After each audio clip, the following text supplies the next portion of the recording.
League Day today, and what better way to celebrate non-League Day than a local derby between Merstham and Dorking Wanderers. Both these football clubs will be looking to pick up 3 points this afternoon, and I'm sure the boys in here will be looking to provide an excellent away performance. Welcome to Matchday 14.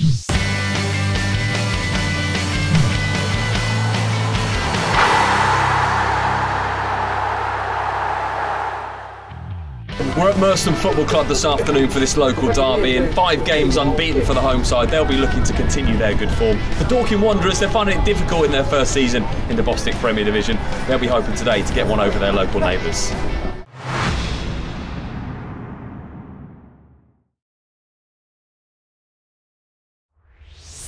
Both teams make their way out this afternoon. This local derby on non-league day between Merstham and Dorking Wanderers. Only a few miles separate these two teams, and Dorking Wanderers are the new boys to the division, only promoted last season into the Bostik Premier Division and sitting in 19th in the table. They'll be hoping for a lot better for the rest of the season. As for Merstham, it's their 3rd season at this level of football, 10th in the first year, only just above the relegation zone last year, and the target is to beat that 10th spot of 2 seasons ago.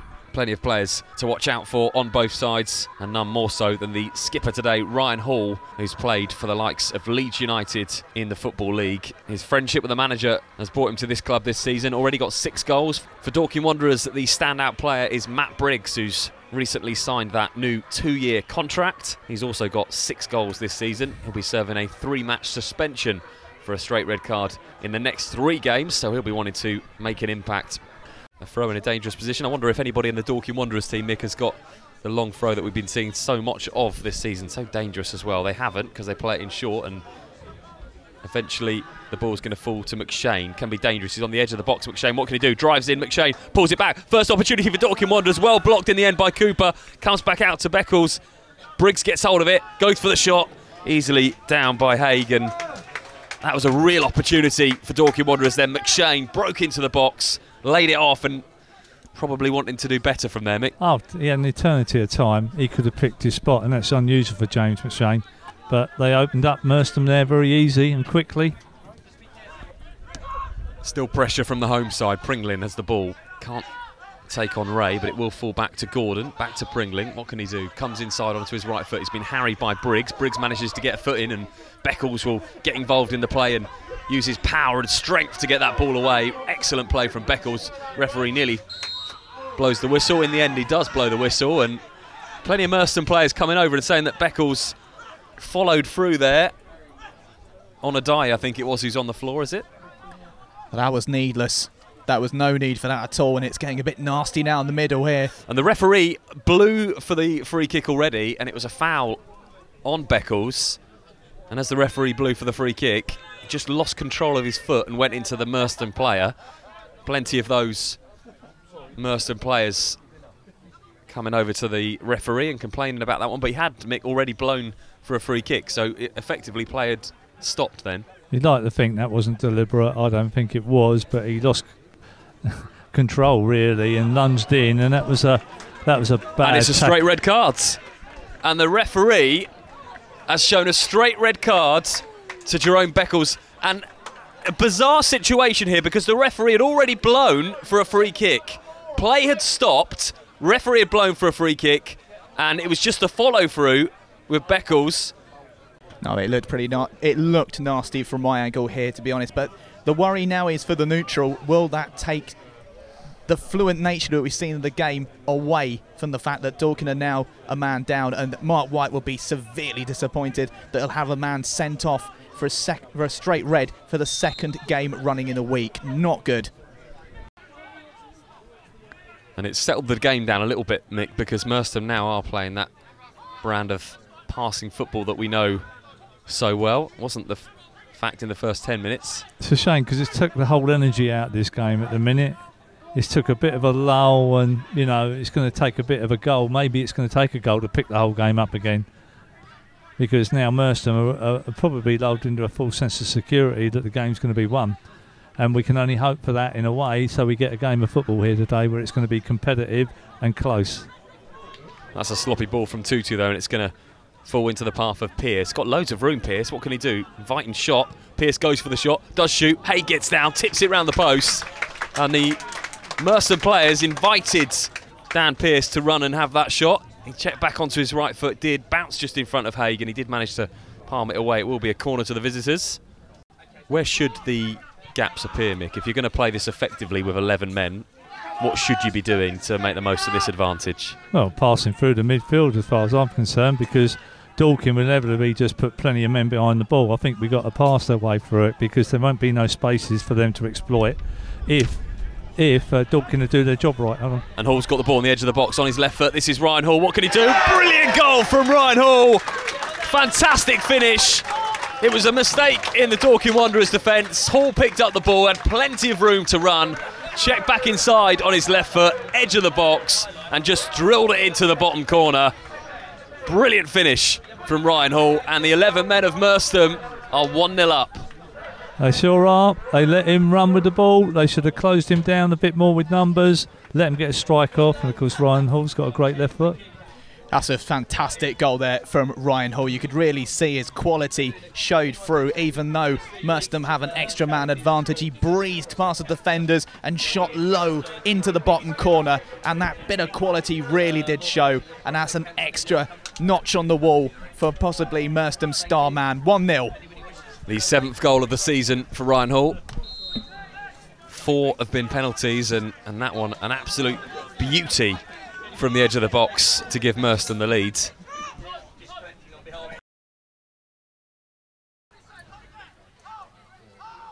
That's something you feel will have to change if Wanderers are to get back in this game. McShane takes the quick free kick. It goes in towards a Wanderers player. What can he do? Inside, can't get it into Tolfree.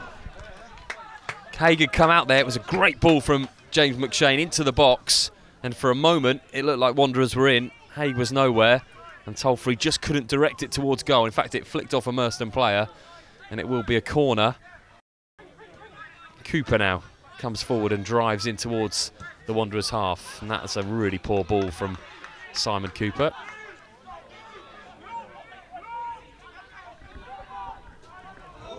And that's a really poor ball. It could have been the second goal, and it was Palmer's ball.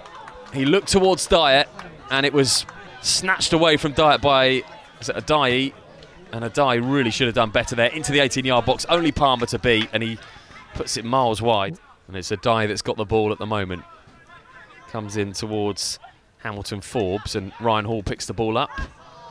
And this time it's a poor pass from Hall that's easily brought away, but Hall makes up for it with a wonderful challenge to win the ball back, and Reece Hall comes forward into the 18-yard box. What can he do? Reece Hall looks to go to that far post. It's flicked off Dyatt. That was a superb piece of play from Ryan Hall. Lost the ball, and Summerfield brought it away, and Hall tracked back, and it was a superb challenge. And now Gordon comes forward for Merstham, and Summerfield's out of position. He goes in towards Pringlin. What can he do? His touch takes him outside the 18-yard box. Still with possession though, Pringlin. Back in towards Hamilton Forbes. Merstham retaining possession well. All the way towards that far side. Can they get the ball into the box and intercepted easily? And it's going to be played again towards Tolfree. And again, Tolfree runs the ball out of play. And again, Merstham come forward, and this time it's Reece Hall that's storming across the halfway line. What can he do, Reece Hall? Plays it inside. It's a good challenge for Beard in the end, and that was typifies the sloppy, perhaps complacent play at the moment from Merstham, and Haig comes all the way out and takes out Gordon as well as the ball. I'm wondering, obviously Nathan had a collision, Nathan Gordon with Chris Haig there, and he looks like he wants to be subbed. He's obviously got hurt. Haig was taking no chances, came out, cleared the ball, but also went through Gordon, and he does look to be in some considerable pain down there in his left back position. To be fair, he's handled Briggsy quite well in his first half, so that will be a miss from Merstham in the second half. That might well go, poor for Gould. Yeah, he's definitely coming off, he's injured badly. And he did signal that straight away, Gordon, that he wanted to come off. In it comes, headed away by Cooper, only as far as Briggs. Briggs back onto his right foot, goes for the shot, Briggs well wide. And it'll be a goal kick. Sort of looking at Giuseppe, he's sort of sat himself in the midfield area rather than right up top with Tom Tulfrey. It looks like Tom's going to be isolated again. Another bad challenge, it looked like there from Briggs, and referee says play on. Beard gets the ball back to Pearce. Pearce all the way over to Briggs. That's really good play from Dorking Wanderers. Briggs with the first opportunity really to have a run at this Merstham defence. And he is fouled, and now we do get the free kick on the edge of the box, and Matt Briggs causing problems when he comes inside. Just that little bit of room to run for Briggs, and chance for Dorking Wanderers to get back in the game. It is Sol. Wonderful free kick. Haig saves it. And it was the right height for the keeper, but it was, like Mick you mentioned, and James, on target.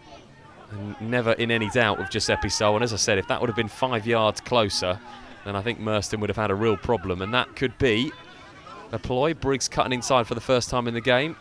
Giuseppe Sol on.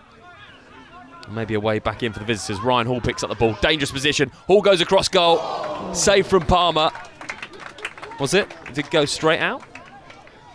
Looked like Palmer got a touch on that. Referee says he didn't. And Ryan Hall picks up the ball in a dangerous position for the second time in the match. Be easily taken down. Well, I thought it would have been easily taken down, and that he's made hard work of that. And Ray has to come across and cover. McShane will pick the ball up inside his own half. He goes long towards Briggs. Chance for Briggs to run at this defence. Matt Briggs, what can he do? In the end, it's a tackle from Tutu. Giuseppe Sol picks it up. What can Giuseppe Sol do? It's into Beard. Beard shoots over the bar, and it was well worked. Referee said play on, and I think the Dorking Wanderers players are pointing at the referee saying we'd rather have had the free kick there for the foul on Matt Briggs. And it was well worked from Wanderers. McShane again at the heart of it, playing out towards Briggs. Briggs cut inside. Looked like he was fouled. Referee said play on. Giuseppe Sol played the ball into Beard, and Beard a chance on his left foot to shoot just inside the 18-yard box, and it was well over the bar in the end. Giuseppe Sol, edge of the box. Can he get his side back into the game? Just comes off the top of the wall. It was poor in the end. It was probably, we said that the other one was too far out. That one was probably just a couple of yards too close. He probably needed a bit more to get that up and down. And I'm sure that's all part of the plan. If you were the Dorking Wanderers manager, you would have said to get into the Merstham players as much as possible, to put them, to rattle them, if you like. And it's working so far. 15 minutes into this second half. Into the box it goes. It's with Dorking Wanderers. What can they do? Get it across towards Tulfrey. Tulfrey heads it down, and it is the equaliser for Dorking Wanderers. It was the free kick into the edge of the box. It went into the 18-yard box in the end. It was clipped in towards the head of Tulfrey. He's worked tirelessly in this game since the 10th minute, and when his side have been down to 10 men. And Tulfrey was in the right place on the edge of the 6-yard box to nod it home past Haig. Merstham 1, Dorking Wanderers 1. You've got to applaud Tom Tulfrey. I've not been a fan of his in his first half performance, but he was left on his own up top. But he put his head in where most wouldn't, and that's why he's got him that goal. Wondering whether Chris might have got to that a little bit quicker. Well, that was an absolutely superb effort there from Tulfrey. He really has grafted throughout this game, and that was a superb effort to try and weasel his way into the box, head the ball, and give Dorking a much-deserved equaliser in this game. 16 minutes into the second half, and it has been coming. Wanderers have come out and changed their shape, changed a couple of personnel as well, and it really has been coming in this second half. It might have needed that, Ben, to wake Merstham up. You know, added men, the passing game that they're good at, they've not been good at this half. And this is a brilliant play from Wanderers again, as ball into the box, and this time Haig does take it. It was Dan Pearce that had the opportunity to cross, and like you just said, Mick, these Merstham players really haven't come out for the second half. It's always a worry when you've got that man advantage. It just, they think the game's won too quickly. Adai, we haven't seen much of him in the last 16 minutes. He's got a chance to run now, drives it across the box, needs to be defended well. It is Ray with a header out. Back to Adai again. What can he do? Second chance to get the ball into that Dorking Wanderers box. Plays it low across towards Ryan Hall. Chance for Pringling to hit it maybe. Wanderers eventually get it out, and it's gone long towards the halfway line. Merstham win it back. You'd like to think this is going to be a wake-up call for the Merstham players. Reese Hall onto his right foot, inside. What's he going to do? Going to have a shot? Maybe a chance to play it in eventually all the way to Adai. Adai looks like he's struggling, goes all the way back to Abnett. Reese Hall picks it up again. Looks to turn. Goal, Ryan Hall. goal. Lovely feet from Ryan Hall. Wonderful save. And Ryan Hall picks it up. It was a superb save from Palmer in the goal. Hall still on the floor. Merstham still have the ball. Showing his quality again there, Ryan Hall. And again, Ryan Hall has it on the edge of the 18-yard box. What can he do? Flicks it in to Reese Hall. He goes out. This is a dangerous position for Wanderers to be in, all the way across. In the end, Sheridan heads away. Well, you can see it's woken up Merstham, the fact that they've just rested on their laurels in that first half and the second half. They've come out a bit more sprightly. Bringlin's got it in the 18-yard box. Referee has blown the whistle. Shane picks it up in the middle, knocks it towards Briggs, who's got a little bit of space to run at the Merstham back four. Briggs into the 18-yard box, fires a shot, and it's gone into the side netting. Powerful play from Briggs on his right foot. Driven in, and for a moment there, the net rippled, and it was just into the side netting. Another chance for Dorking Wanderers to get the ball in with this long throw from Sheridan. Sheridan in up towards Ray. Can't get his head on it. Will come back, though, to Sheridan. That's a lovely ball back in for Sheridan. Tolfrey takes it down. What can Tolfrey do over the bar? Referee gives the corner. And Tom Tolfrey took that ball down, edge of the 6-yard box, twisted, turned, got his shot off, and it just flicked off a Merstham player. Could so easily have been 2-1 to the visitors. I fancy Hayden's going to make a change. It looks like Dan Bennett's going to come on. I don't know at the expense of who, or whether it might be Reese Hall, might be the one. Giuseppe Sol into the box, onto the head of Ray, and that was close as well. Wonderful corner from Sol. Onto the head of Ray, flicked off a Merstham player again, and it will be another corner. And it's been a really good performance in this second half from the visitors.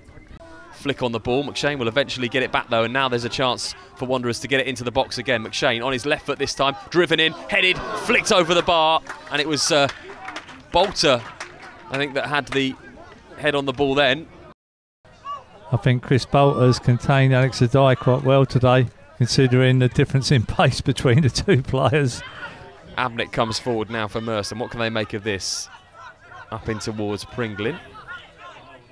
To the substitute Dan Bennett, who's got the skill and goal threat that they might need. Dan Bennett strikes just over the bar. And there was the goal threat that we were talking about.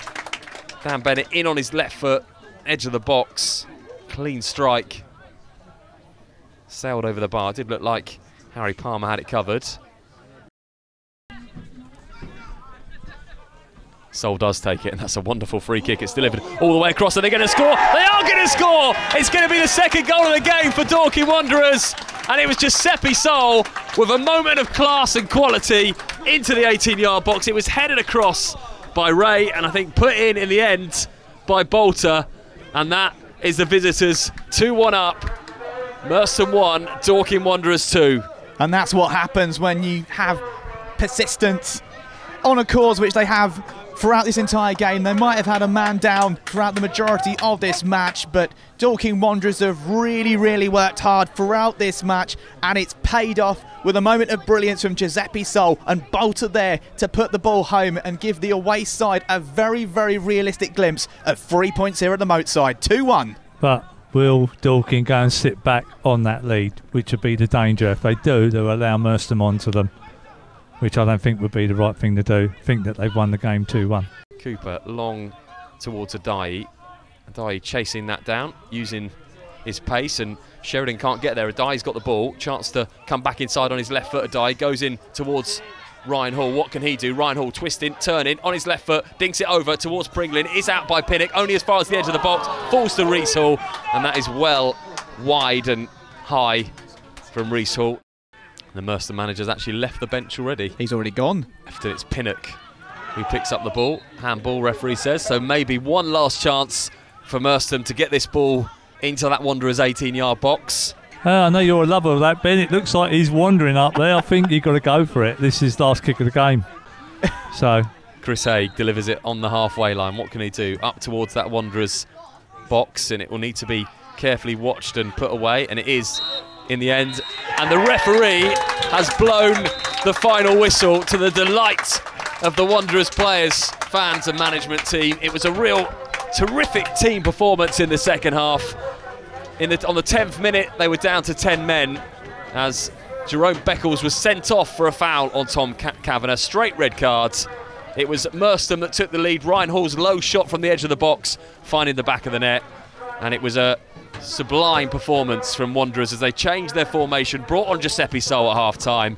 He made the difference, and they got themselves back into the game through Tom Tolfrey. And eventually, it was an ex-Merstham player in Chris Bolter that got the winning goal. And it is the visitors that have the bragging rights and win this Surrey derby on non-league day. Final score, Merstham 1, Dorking Wanderers 2. So Mark, that wasn't bad for a local derby on non-league day. You must be absolutely delighted. Yeah, over the moon. We've been unlucky recently, and I said to the boys half-time, I said it'd be one of these situations where it turns round. That's just how football works, and that's my kind of 19 years of doing it. All the experience rolled into one, really. I've seen it 10 times over. You know, games were losing, other people wouldn't be aware. We've been so unlucky and things have gone against us, so we was due a bit of luck, and it's just unfortunate for my mate Hayden that, you know, it came today, but they earned the luck. I mean, there's nothing lucky about the win in the end. They outworked them in the second half. Tactics were good, and they outworked them, you know. We commented, because obviously the red card came after 10 minutes, and we'll talk about that in a minute, but we said that Tom Tolfrey on his own up front was really struggling. And was it something you were always looking to do, is get through to half-time and then change it? Yeah, just make sure it wasn't more than 1-0 and then go to a back three. And, you know, so the change was ready, you know, already planned, so it's just a case of hanging on in there. And I thought it was important we stayed that shape. You know, it would have been easy to sit back for a draw, but against 11 it would have given them the impetus, so I thought we'd done really well.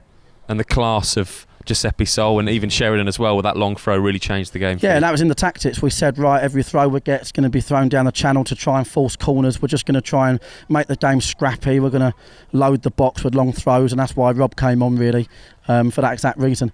So I said to them, that's as good as I've seen us get the tactics for some time. We got it absolutely spot on in terms of the implementation in the second half. They got it really, really spot on. And what did you make of the red card? Because it was right in front of the dugout, and it's a strange one as well, because the referee had already blown for a free kick for Jerome, and then he followed through and sent him off. Yeah, I mean, the video show it's a red card. It's a red card. It'll also show the ref didn't see it, so it's not a red card.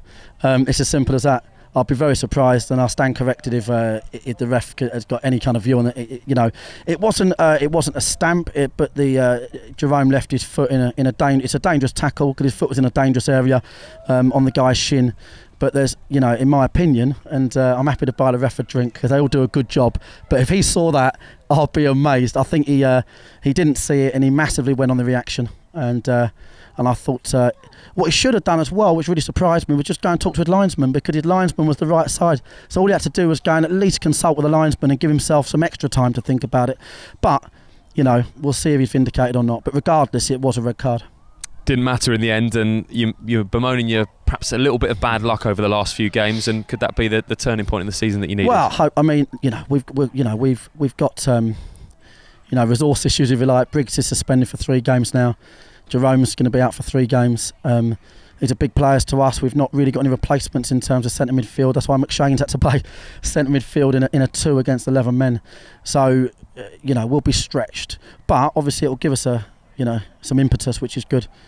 Final word on Tom Tolfrey. Mick gave him man of the match, worked tirelessly in both halves and had a real input into turning the game round. I thought so, yeah. The minute he had some support behind him, he went and pressed the game really well, and he rattled the Merstham centre halves, and I thought I just said the same incidentally in there. I said I thought a turning point come when he had a really good 15-20 minute spell second half. So really delighted. So Hayden, hugely disappointed after having a man extra since the 10th minute of that game, and to lose it must be absolutely devastating. I don't think disappointment gets near it. It was an embarrassment. It was a disgrace, and it'll be some players' last day. Where do you think the game was lost in the second half? It wasn't lost in the second half from start to finish. They were a pathetic disgrace. They moved away from the strategies of the football club. They didn't do anything that we worked on the training ground. They didn't play for my philosophies, and I'm not prepared to tolerate that. Dorking Wanderers obviously made a few changes at half-time, couple of changes, changed the way they played. So got to give them credit for that. Perhaps that unsettled some of the players in your team? No, they didn't manage the game right. Do I give Dorking credit? Listen, whether you play against 10 or whether you play against 11, if you don't play brave, if they can't pass the ball against 10 men, that are not the best 10 men in the world. I mean, let's be fair, this is not a top team we're playing here. This is a team that is finding themselves acclimatising at this level. If they pass the ball that badly, if they don't play to my principles, if you can't defend the penalty area, you lose every week. They got what they deserved. They lost. We mentioned in the first half that when you were on top, that chance for Alex Adai was a really good one to go 2-0 up. Things like that can make a difference in a game like this if you don't punish your opposition. But that mistake was indicative of the performance from start to finish. Pathetic. Congratulations, Rob. I've made you the Bostik man of the match. You put your head where it hurts. Deservedly got a great goal to bring Dorking back into this game. What are your personal targets for this coming season? I've set them at about 20 goals this season. So 20 goals? 20, yeah. In all competitions, though, not league. Did you think you'd get back into this game in the first half? Now, when he got sent off, to be honest, I thought, oh, here we go again. Doggies for 90 minutes when we had 10 men. And I thought we could get concede a few here, but we showed a lot of character to get back into the game, to be fair. Did you get onto your manager's case when you went in half time and say, can you give me some support up here, and that's why he changed it at half time? No, he did change it, to be honest. It was a good shout from him and it helped me out, to be fair. How do you think Dorking are going to get on this season? To be honest, we could probably push for playoffs, but looking at it coming up anywhere in the top half would be a good season, to be fair. I always ask this question to our man of the match. Can you tell the viewers like a bit of your background from where you've come from to where you got to at Dorking, so people are quite interested about that? Well, to be honest, I didn't really care about football. I was just playing county free and like local football, and then one of my mates was at Dorking, so I've just been there for the last 5 years and enjoying it ever since. So.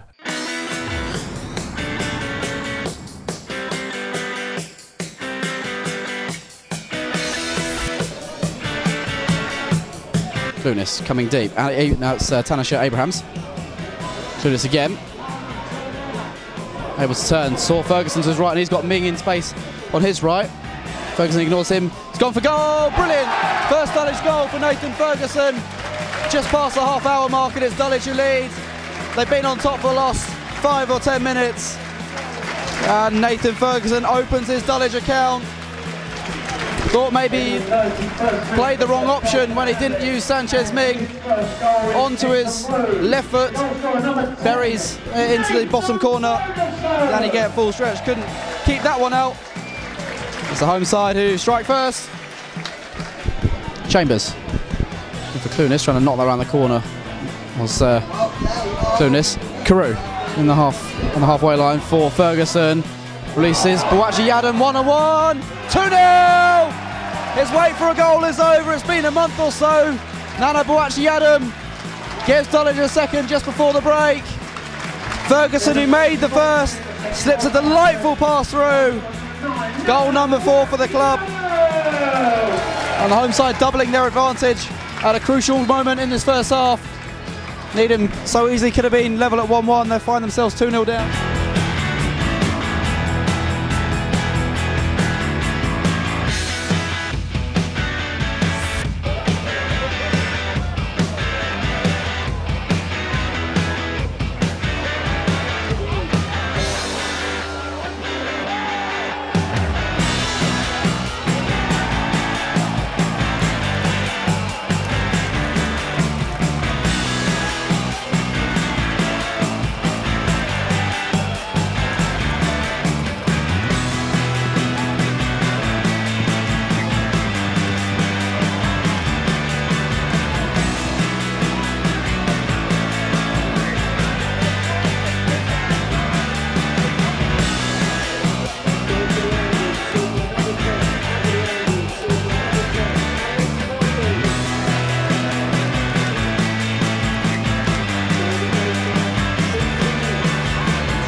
There were 6 goals in the first half at the AGP Arena, and despite being 1-0 down inside 3 minutes, Billericay secured all 3 points with a 4-3 victory over Hendon.